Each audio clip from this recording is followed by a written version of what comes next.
রাজধানীর ব্যস্ত সড়কে থামছেই না হর্ন। একের পর এক কর্কশ আওয়াজে অতিষ্ঠ পথচারী থেকে শুরু করে চালক সবাই। সেই শব্দদূষণ নিয়ন্ত্রণেই এবার মাঠে নেমেছে পরিবেশ অধিদপ্তর। শব্দদূষণ নিয়ন্ত্রণে জনসচেতনতামূলক ক্যাম্পেইন করেছে পরিবেশ অধিদপ্তর। 10 দিনব্যাপী এই ক্যাম্পেইনের বুধবার ছিল 8ম দিন। রাজধানীর বিজয় সরণি মোড় এলাকায় পরিচালিত হয় এই ক্যাম্পেইন পরিচালনায় সহযোগিতায় রয়েছে পরিবেশবাদী সংগঠন গ্রিন ভয়েসের ভলান্টিয়াররা। এ সময় সচেতনতা বৃদ্ধির লক্ষ্যে বিভিন্ন যানবাহনে অযথা হর্ন না বাজানোর স্লোগান সম্বলিত স্টিকার লাগানো হয় এবং বাস চালকদের মাঝে শব্দ দূষণের বিভিন্ন তথ্য সম্বলিত লিফলেট বিতরণ করা হয়। দুইটা পয়েন্টে আমরা মোট 40 জন এই অ্যাওয়ারনেসটা করছি। আমরা সাধারণত যারা অতিরিক্ত হর্ন বাজাচ্ছে বা অযথা ওভারটেকিং করছে তাদেরকে আমরা বোঝানোর চেষ্টা করতেছি যে গতি নিয়ন্ত্রণ রেখে যাতে শব্দ দূষণটা নিয়ন্ত্রণ করা হয়। হর্ন আমাদের সবার জন্য অনেক ক্ষতি করে, বাচ্চা বৃদ্ধ সবার জন্য, সব জেনারেশনের মানুষের জন্যই হর্ন অনেক ক্ষতি করে।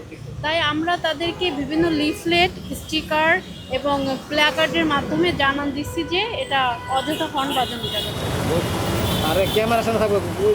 নো হর্ন বাজানো নিষেধ, শব্দদূষণ শ্রবণ শক্তি নষ্ট করে, আসুন অযথা হর্ন না বাজাই, এরকম বিভিন্ন স্লোগান সম্বলিত প্ল্যাকার্ড, ফেস্টুন এবং ব্যানার নিয়ে পরিচালিত হয় এই ক্যাম্পেইন কার্যক্রম। অনেকে বলে যে কেন আমরা সচেতন হব, তখন আমরা বলি যে আপনি সচেতন হলে আর অনেকজন সচেতন হবে।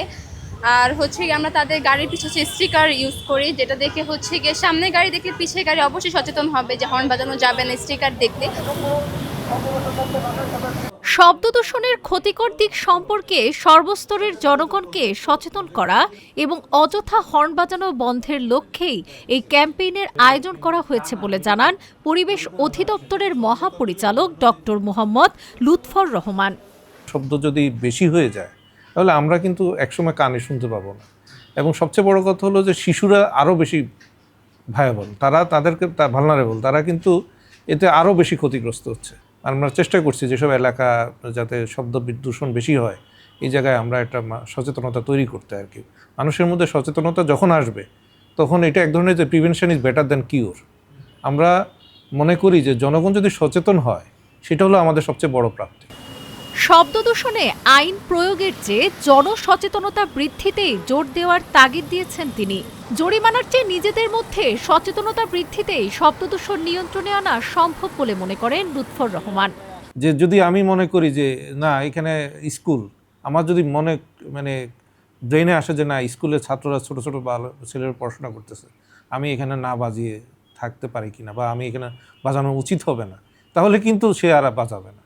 কিন্তু সে যদি মনে করে যে এখানে বাজালে তারাই আমরা অর্থদণ্ড দিব, সে হয়তো এইটাকে ওইভাবে নিবে না। কিন্তু তার মধ্যে একটু আমরা স্থায়ী সমাধান চাই।